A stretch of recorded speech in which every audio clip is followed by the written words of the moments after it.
ناظرین گرامی، السلام علیکم ورحمۃ اللہ وبرکاتہ۔ میں ہوں آپ کا میزبان انصار عزیز ندوی، اور آپ اس وقت سیدھی بات ٹی وی چینل کی خصوصی پروگرام ذکر میرے حبیب کا صلی اللہ علیہ وسلم دیکھ رہے ہیں۔ ناظرین گرامی، الحمدللہ یہ ذکر میرے حبیب کا پروگرام کی 92ویں قسط ہے۔ گزشتہ ہفتے آپ حضرات نے دیکھا تھا اور سنا تھا کہ کس طرح اسلامی نظام جماعت میں منافقین کی شرارتیں ناکام ہوتی جا رہی تھیں۔ ان ناکامیوں سے وہ کس طرح بے چین نظر آ رہے تھے۔ اب ہم یہاں سے آگے بڑھتے ہیں۔ ناظرین، نجوا کے سازگار ماحول میں رسول اکرم صلی اللہ علیہ وسلم کی ذات نشانہ بنتی گئی، اور ایک کے بعد ایک آپ صلی اللہ علیہ وسلم کے خلاف سازشیں جاری رہیں۔ ناپاک سے ناپاک بہتان کی کسی بھی طوفان عظیم کا اٹھا دیا جانا بالکل ممکن نہیں تھا۔ یہ فتنہ برپا کرنے والے منافق لوگ ہر وقت کسی نہ کسی موقع کی تلاش میں رہتے تھے۔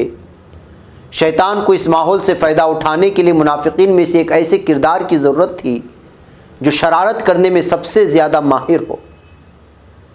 اس طرح کا فعال کردار عبداللہ ابن ابی کے سوا اور کون کر سکتا تھا؟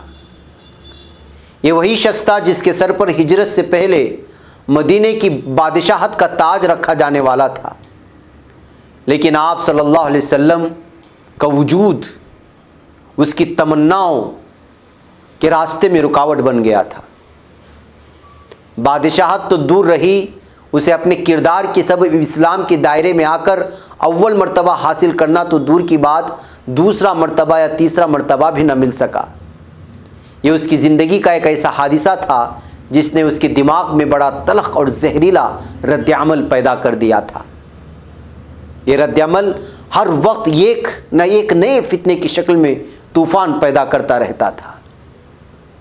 شیطان انسانوں میں ڈائریکٹ تو بہت ہی تھوڑا کام کرتا ہے، اور اسے انسانوں میں سے ایجنٹوں کی ضرورت ہوتی تھی، اور شیطان کو اس طرح کے ایجنٹوں کی ٹیم پر ایک لیڈر کی بھی ضرورت تھی۔ کوئی امام فتنہ اسے چاہیے تھا۔ یہ امام فتنہ عبداللہ ابن ابی کی شکل میں شیطان کے لیے مدینے میں بنا بنایا ہاتھ آ گیا تھا۔ وہ اسلام کے دائرے کے اندر رہ کر فتنے بپا کرتا تھا، گویا کہ وہ رسول اکرم صلی اللہ علیہ وسلم کی دعوت قبول بھی کر چکا تھا، لیکن ایک ڈھونگ کے سوا کچھ نہیں تھا۔ رسول اکرم صلی اللہ علیہ وسلم اس کی منافقت سے خوب واقف تھے۔ اس بار اس خطرناک کردار نے ایک بڑی شرارت کی۔ اس نے ایک بڑے تاریخی موقع پر اپنے حسد کے جذبات کی بھڑکتی ہوئی آگ کی بھٹی سے ایک چنگاری اٹھائی اور حرم نبوی میں ڈال دی، اور دیکھتے ہی دیکھتے سارا معاشرہ ہی بھڑک اٹھا۔ یہ معاملہ حضرت عائشہ رضی اللہ تعالی عنہا سے متعلق تھا۔ جی ہاں ناظرین، آئیے دیکھتے ہیں کہ وہ پس منظر کیا تھا جس میں غلط تہمت کا یہ طوفان عظیم برپا ہوا تھا۔ ناظرین، جب حضرت صلی اللہ علیہ وسلم سفر کا ارادہ کرتے تو اپنی بیویوں میں سے کسی کو اپنے ساتھ لے جانے کے لیے قرعہ ڈالتے تھے۔ جن کا نام نکل جاتا انہیں اپنے ساتھ لے جاتے۔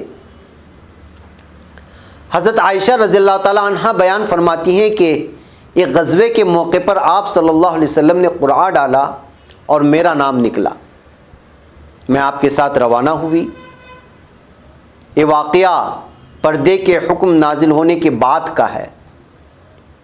مجھے ہودج سمیت اونٹ پر چڑھا دیا گیا جاتا اور اسی طرح اتار لیا جاتا۔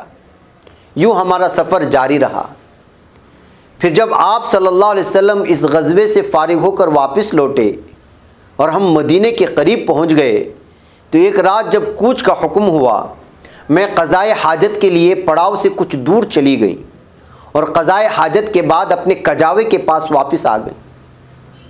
اس وقت مجھے خیال ہوا کہ میرا ظفار کے نگینوں کا بنا ہوا ہار ظفار کہیں راستے میں گر گیا ہے۔ میں اسے ڈھونڈنے لگی اور اس میں اتنا محو ہو گئی کہ کچھ کا خیال ہی نہ رہا۔ اتنے میں جو لوگ میرے ہودج کو سوار کیا کرتے تھے وہ آئے اور میرے ہودج کو اٹھا کر اس اونٹ پر رکھ دیا جو میری سواری کے لیے تھا۔ اور انہوں نے یہی سمجھا کہ میں اس میں بیٹھی ہوئی ہوں۔ ان دنوں عورتیں بہت ہلکی پھلکی ہوا کرتی تھیں، گوشت سے ان کا جسم بھاری نہیں ہوتا تھا کیونکہ کھانے پینے کو بہت کم ملتا تھا۔ یہی وجہ تھی کہ جب لوگوں نے ہودج کو اٹھایا تو اس کے ہلکے پن میں انہیں کوئی اجنبیت محسوس نہیں کی۔ میں یوں بھی اس وقت کم عمر لڑکی تھی، چنانچہ ان لوگوں نے اس اونٹ کو اٹھایا اور چل پڑے۔ مجھے ہار اس وقت ملا جب لشکر کوچ کر چکا تھا۔ میں جب پڑاؤ پر پہنچی تو وہاں نہ کوئی پکارنے والا تھا اور نہ کوئی جواب دینے والا۔ میں وہاں جا کر بیٹھ گئی جہاں پہلے بیٹھی ہوئی تھی۔ مجھے یقین تھا کہ جلد ہی انہیں میرے نہ ہونے کا علم ہو جائے گا اور پھر وہ مجھے تلاش کرنے کے لیے یہاں آئیں گے۔ میں اپنی اسی جگہ پر بیٹھی تھی کہ میری آنکھ لگ گئی اور میں سو گئی۔ صفوان بن معطل، سلمہ ثم زکوانی لشکر کے پیچھے پیچھے آ رہے تھے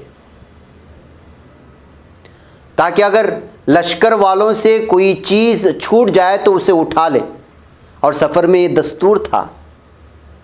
رات کا آخری حصہ تھا۔ جب وہ میرے مقام پر پہنچے تو صبح ہو چکی تھی۔ انہوں نے دور سے ایک انسانی سایہ دیکھا جو زمین پر پڑا ہوا تھا۔ وہ میرے قریب آئے، مجھے دیکھتے ہی پہچان گئے۔ پردے کے حکم سے پہلے انہوں نے مجھے دیکھا تھا۔ جب وہ مجھے پہچان گئے تو انا للہ پڑھنے لگے۔ میں ان کی آواز پر جاگ گئی اور چہرہ چادر سے چھپا لیا۔ اللہ کی قسم اس کے بعد انہوں نے مجھ سے ایک لفظ بھی نہیں کہا، اور نہ میں نے انا للہ و انا الیہ راجعون کی سوا ان کی زبان سے کوئی کلمہ نہ سنا۔ اس کے بعد انہوں نے اپنا اونٹ بٹھا دیا اور میں اس پر سوار ہو گئی۔ وہ خود پیدل اونٹ کو آگے سے کھینچتے ہوئے لے چلے۔ ہم لشکر سے اس وقت ملے جب وہ بھری دوپہر میں دھوپ سے بچنے کے لیے پڑاؤ کیے ہوئے تھے۔ اسی پس منظر میں عبداللہ ابن ابی نے حضرت عائشہ رضی اللہ تعالی عنہا پر نعوذ باللہ تہمت لگائی، اور اس تہمت میں پیش پیش عبداللہ ابن ابی منافق ہی تھا۔ بات ہر طرف پھیلی، اور اس طوفان عظیم میں حضرت عائشہ رضی اللہ تعالی عنہا کے قلب و روح پر جو کچھ گزری اس کی مستند تفصیل خود رسول اکرم صلی اللہ علیہ وسلم اور دوسری روات کی زبانی حدیث، سیرت اور تاریخ کی اہم کتابوں میں محفوظ ہے۔ میرے سامنے اس وقت زاد المعاد جلد دوم کے صفحات ہیں، یعنی صفحہ 113 سے 115 تک، اور سیرت ابن ہشام جلد سوم کے صفحات 342 سے 47 تک کے ہیں، جو مستند ماخذ سمجھے جاتے ہیں۔ حضرت عائشہ رضی اللہ تعالیٰ عنہا کی سرودات کا بہترین ترجمہ پیش ہے۔ یہ دراصل ان کی آپ بیتی ہے، آپ بھی اسے سنیں۔ وہ فرماتی ہیں، مدینہ پہنچ کر میں بیمار ہو گئی، یہ 1 مہینے تک اپنے بستر پر پڑی رہی۔ شہر میں اس بہتان کی خبریں اڑ رہی تھی، رسول اکرم صلی اللہ علیہ وسلم کے کانوں تک بھی بات پہنچ چکی تھی، مگر مجھے پتہ نہ تھا۔ البتہ جو چیز مجھے کھٹکتی تھی وہ یہ تھی کہ رسول اکرم صلی اللہ علیہ وسلم کی وہ توجہ میری طرف نہیں تھی جو بیماری کے زمانے میں ہوا کرتی تھی۔ آپ صلی اللہ علیہ وسلم گھر میں آتے تو بس یہ پوچھ کر رہ جاتے، کیسی ہیں یہ؟ اس سے زائد کوئی بات نہیں کرتے۔ اس سے مجھے شبہ ہوتا کہ کوئی بات ضرور ہے۔ آخر آپ سے اجازت لے کر میں اپنی ماں کے گھر چلی گئی تاکہ وہ میری تیمارداری اچھی طرح کر سکے۔ ایک رات کے وقت حاجت کے لیے میں مدینے کے باہر گئی۔ اس وقت ہمارے گھروں میں بیت الخلاء نہیں ہوا کرتے تھے اور ہم جنگل میں ہی جایا کرتے تھے۔ میرے ساتھ مستح بن اثاثہ کی ماں بھی تھی جو میرے خالہ زاد بہن تھی۔ دوسری روایت سے معلوم ہوتا ہے کہ اس پورے خاندان کی کفالت حضرت ابوبکر صدیق رضی اللہ تعالی عنہ نے اپنے ذمے لے رکھی تھی، مگر اس احسان کے باوجود مستح بھی ان لوگوں میں شریک ہو گئے تھے جو حضرت عائشہ رضی اللہ تعالی عنہا کے خلاف اس بہتان کو پھیلا رہے تھے۔ راستے میں ان کو ٹھوکر لگی اور بے ساختہ ان کی زبان سے نکلا، غارت ہو مستح۔ میں نے کہا، اچھی ماں ہو جو بیٹے کو کوستی ہو، اور بیٹا بھی وہ جس نے جنگ بدر میں حصہ لیا ہے۔ انہوں نے کہا، بیٹا کیا تجھے اس کی باتوں کی کچھ خبر نہیں؟ پھر انہوں نے سارا قصہ سنایا کہ افترا پرداز لوگ میرے متعلق کیا باتیں اڑا رہے ہیں۔ منافقین کے سوا خود مسلمانوں میں سے جو لوگ اس فتنے میں شامل ہو گئے تھے، اس میں مستح بن اثاثہ، حسان بن ثابت جو مشہور شاعر اسلام مانے جاتے تھے، اور حمنہ بنت جحش، اور جو کہ حضرت زینب رضی اللہ تعالیٰ عنہ کی بہن تھی، ان سب کا حصہ سب سے نمایاں تھا۔ حضرت عائشہ فرماتی ہیں کہ یہ داستان سن کر میرا خون خشک ہو گیا، وہ حاجت بھی بھول گئی جس کے لیے آئی تھی، سیدھی گھر گئی اور رات بھر رو رو کر کاٹی۔ اس موقع پر ابن ہشام کی لکھی ہوئی روایت میں یہ الفاظ بڑے اہم ہیں کہ رونے کا عالم یہ رہا کہ مجھے اندیشہ ہو گیا کہ میرا کلیجہ پھٹ جائے گا۔ حضرت عائشہ رضی اللہ تعالیٰ عنہا اس کرب میں جان گھلا رہی تھی، لیکن شہر بھر میں چیمگوئیوں کا ایک چکر چل رہا تھا۔ ان کی طرف سب سے بڑھ کر صفائی دے سکنے والے ان کے والد اور شوہر ہی ہو سکتے تھے، جو ان کے ذہن و کردار کا تفصیلی علم و تجربہ رکھتے تھے، مگر اس طرح کے بہتان جب ظالم لوگ لگا دیتے ہیں تو جو جتنا قریبی ہوتا ہے وہ اتنا ہی زیادہ پیچیدگی میں پڑ جاتا ہے، اس کی صفائی بالکل بے معنی ہو کر رہ جاتی ہے۔ چنانچہ والد اور شوہر حیران و پریشان تھے، چاروں جانب سے زبانوں کے چھوڑے ہوئے تیر کھا رہے تھے۔ رسول اکرم صلی اللہ علیہ وسلم پر یہ گھڑیاں بے حد تکلیف دہ گزریں، ذاتی لحاظ سے بھی اور اسلام کے مفاد کے لحاظ سے بھی۔ اس صورتحال کا اندازہ ہر شریف اور حساس اور ذمہ دار آدمی کو تھا۔ صبر و سکون سے کام لیا، لیکن اس نازک معاملے کو موجودہ حالت میں معلق تو نہیں چھوڑا جا سکتا تھا، ادھر یا ادھر کوئی ایک فیصلہ ناگزیر تھا۔ سو حضور اکرم صلی اللہ علیہ وسلم نے غیر جانبدارانہ طریقے سے تحقیق شروع کی۔ اپنے دو قریبی رفقا حضرت علی رضی اللہ تعالیٰ عنہ اور حضرت اسامہ بن زید رضی اللہ تعالیٰ عنہ کو طلب فرمایا اور ان سے رائے طلب کی۔ حضرت اسامہ رضی اللہ تعالیٰ عنہ نے عرض کیا، یا رسول اللہ، وہ آپ کی زوجہ محترمہ ہیں اور ہم ان کے بارے میں بجز خیر کے کچھ نہیں پاتے، یہ سب کچھ کذب اور باطل ہے جسے پھیلایا جا رہا ہے۔ حضرت علی رضی اللہ تعالیٰ عنہ نے بھی بالکل دوسرے ہی پہلو سے مسئلے کو لیا اور فرمایا، یا رسول اللہ صلی اللہ علیہ وسلم، عورتوں کی کمی نہیں، آپ ان کے بجائے دوسری بیوی کر سکتے ہیں، یوں آپ لونڈی بلا کر تحقیق فرما لیں۔ اصل میں حضرت علی رضی اللہ تعالیٰ عنہ کا منشا یہ تھا کہ بجائے اس کے حضور اکرم صلی اللہ علیہ وسلم پریشان رہیں، کیوں نہ اسی بیوی کو طلاق دے کر دوسرا نکاح کر لیں، جس کے بارے میں ایک طوفان اٹھا دیا گیا ہے۔ حقیقت یہ ہے کہ حضرت علی رضی اللہ تعالیٰ عنہ نے اپنے خاص رشتے کی وجہ سے اس معاملے کے اسلامی پہلو کی بنسبت حضور اکرم صلی اللہ علیہ وسلم کی ذاتی پریشانی کو زیادہ اہمیت دی، اور وہ رائے دی جس سے آپ صلی اللہ علیہ وسلم اس ذہنی الجھن سے نکل کر مطمئن ہو جائیں۔ تاہم حضرت علی رضی اللہ تعالیٰ عنہ کے مشورے کا دوسرا جز سرور عالم صلی اللہ علیہ وسلم نے قبول فرما لیا اور اس کے مطابق گھر کی خادمہ کو طلب کیا۔ تاہم حضرت علی رضی اللہ تعالیٰ عنہ نے چھوٹتے ہی اسے آڑے ہاتھوں لیا اور ڈانٹ کر کہا کہ رسول اکرم صلی اللہ علیہ وسلم کے سامنے سچ سچ کہہ دو۔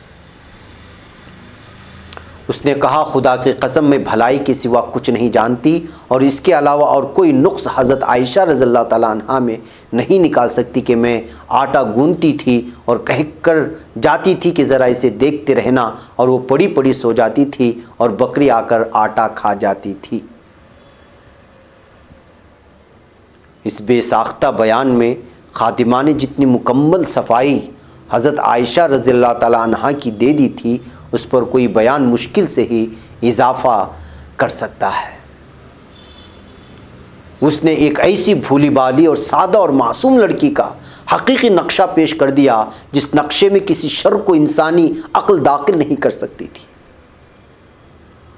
اس کے ساتھ ساتھ دوسرا قدم رسول اکرم صلی اللہ علیہ وسلم نے یہ کیا کہ مجلس عام میں خطاب فرمایا، حمد و ثنا کے بعد بڑے درد بھرے الفاظ آپ صلی اللہ علیہ وسلم کی زبان سے نکلے، آخر ان لوگوں کا مدعا کیا ہے جو میرے اہل خانہ کے بارے میں دکھ دیتے ہیں اور ان کے متعلق خلاف واقعہ باتیں کہتے پھرتے ہیں؟